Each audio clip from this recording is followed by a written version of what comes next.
नमस्कार दोस्तों, कैसे हैं आप? उम्मीद है आप लोग सब अच्छे से होंगे और हमारी कहानी आपको पसंद आ रही होंगी। आज पिछली कहानी के मुकाबले आज एक उसी कहानी को जोड़ता हुआ एक कहानी बता रहा हूँ। एक बहुत पुराना समय में एक आश्रम था जिसमें बहुत सारे स्टूडेंट्स पढ़ने के लिए जाते थे और आश्रम का नियम था कि एक टीम बनती थी जो गाँवों में घूम के कुछ दान इकट्ठा करते थे, खाने का सामान, और वो आश्रम में लेके आते थे। उसी कॉन्टेक्स्ट में दो जो शिष्य थे उस आश्रम के, वो किसी पास वाले गांव में गए। वहाँ उन्होंने भिक्षा लिया, दान लिया, और जब वो लौटने लगे शाम में, तो उनके आश्रम के पास एक नदी पड़ती थी, उसको पार करना जरूरी होता था। अंधेरा होने को था। सो वो नदी में लगभग सीने तक पानी होगा। तो वो जब वापस लौट रहे थे, उस पानी में अभी घुस ही रहे थे, तभी उन्होंने देखा एक औरत वहां पे खड़ी है, वो रो रही थी। तो इन लोगों ने ऐसे ही पूछा कि भाई क्या बात है माता, आप क्यों रो रही हैं?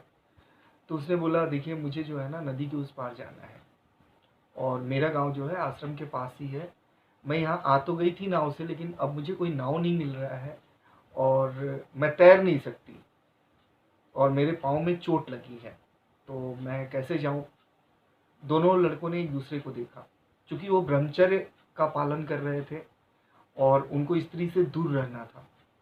दोनों ने विचार विमर्श किया। उन्होंने कहा, यार अगर इस औरत को अगर हम कैसे मदद कर सकते हैं? तो उस औरत ने बोला कि अगर आप मुझे अपने कंधे पे बिठा लें और पार करवा दें तो बहुत एहसान है आपका। एक जो शिष्य था वो बोला, ऐसा कैसे हो सकता, हम किसी औरत को छू नहीं सकते, गुरुजी ने मना किया हुआ है। दूसरे ने बोला, यार क्या करें, अब अंधेरा हो रहा है, इस लड़की को यहाँ छोड़ा भी नहीं जा सकता। उसने बोला, ठीक है माते, एक काम कर रहे हैं आप मेरे कंधे पे आ जाए। कंधे पे बिठा के वो, उसने कहा, मैं पार करा देता हूँ। पहला स्टूडेंट बहुत गुस्सा हो गया। उसने बोला, मैं तुम्हारे साथ इसमें नहीं हूँ। फिर भी उस शिष्य ने उसको बिठा के वो ले के चल पड़ा। वो किसी तरह से नदी उसने पार करवा दी उस लेडी को। लेडी ने थैंक यू बोला और चली गई। उसने बोला, यार तुम्हें तुम्हें ये काम नहीं करना चाहिए था, गुरुजी गुस्सा होंगे। चलो फिर भी तुम मेरे दोस्त हो तो मैं एक काम कर सकता हूँ, मैं गुरुजी से नहीं बताऊंगा। तो बोला ठीक है। दोनों आश्रम पहुंचे। आश्रम पहुंचने के बाद वो सब कुछ अपना काम करने लगे। रात में खाना खाया। जो पहला लड़का था जो उस औरत को नहीं उठाया था, वो बेचैन रहा। वो समझ नहीं पा रहा था, मैं इसको कैसे लूं, गुरुजी को बताएं ना बताएं, इसको क्या करें। रात भर करवट बदलता रहा। अगला दिन फिर हुआ। सुबह सुबह गुरुजी उनको शिक्षा देने लगे। उन्होंने बताया कि हमेशा सच बोलना चाहिए, हमेशा अपने वादे को पूरा करना चाहिए, अपने आप को बिल्कुल ही डिसिप्लिन रखना चाहिए।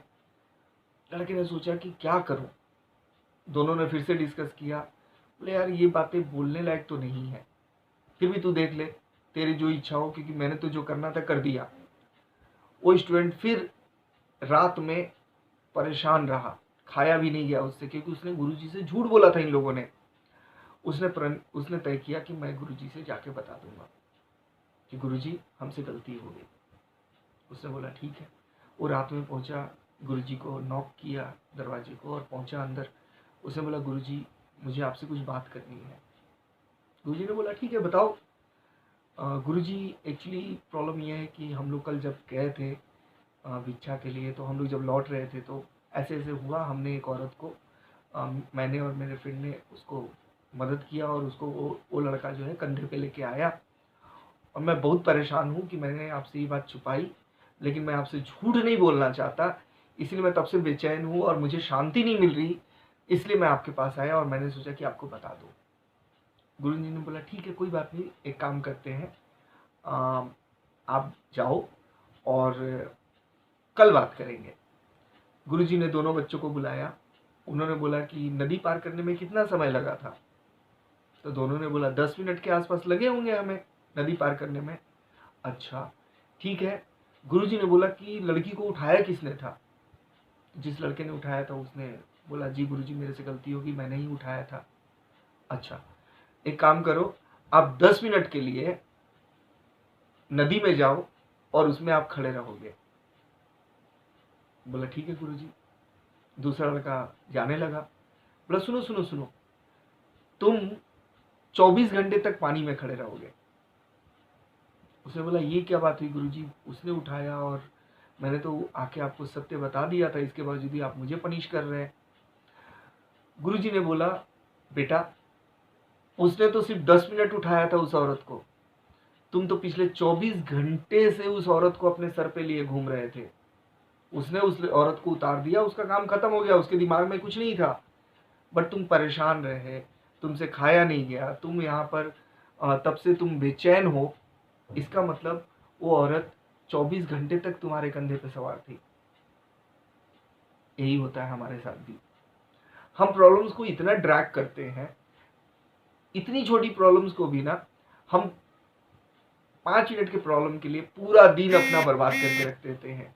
हम कई बार सोचते हैं यार गलत हुआ, बिल्ली ने रास्ता काट दिया, यार टायर पंचर हो गया, हम पूरा दिन खिन्न रहते हैं। और अल्टीमेटली ये जो नेग्लिजिबल सी चीजें हैं, यार आज मैं जब चाय पी रहा था तो चाय में मक्खी गिर गई, आज यार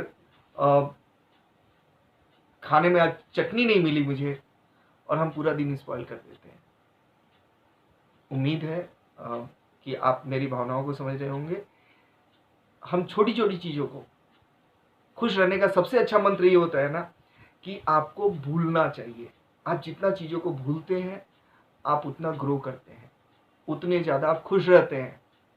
यही कारण है कि भिखारी सबसे ज़्यादा खुश होते हैं, पागल सबसे ज़्यादा खुश होते हैं, क्योंकि उनके पास नहीं होता इतना दिमाग लगाने के लिए।